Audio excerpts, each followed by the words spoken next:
God can hear our cries. Yeah. And I think it also leads to community revival when we are praying. And one of the examples could be from Nehemiah, where we see him calling all the people and trying to rebuild the walls.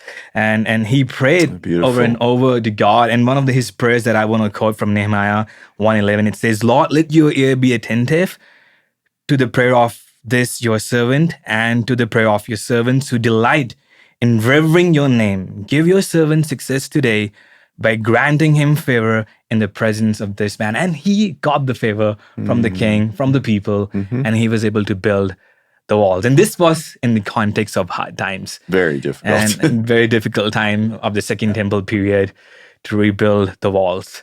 So I would encourage in difficult times, like what Brother Doug said, let's just be persistent and keep ourselves in that posture of prayer and keep on leaning to God and see what he will do. He's sovereign.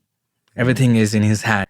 Yeah, and even to tag on to that, I think that, you mentioned about, the Lord may be bringing up areas of life where we need to change, right? Or things we need to become more, whether it's repentance or becoming aligned with his will in a way that we're not currently. So hard times when we're pressing in also is a way of God saying to, hey, Doug, you're off course here. Not necessarily with the prayers, but there's maybe something in your life where he wants to align you with. Yeah. And maybe he's saying, Doug, I want to answer your prayers, but I'm going to answer them in a different way than you're seeing the result. And, so we're aligning ourselves with him and his will and his ways. When those hard times comes, we're really pressing in and we're divesting ourselves of our personal control and perspective on that situation.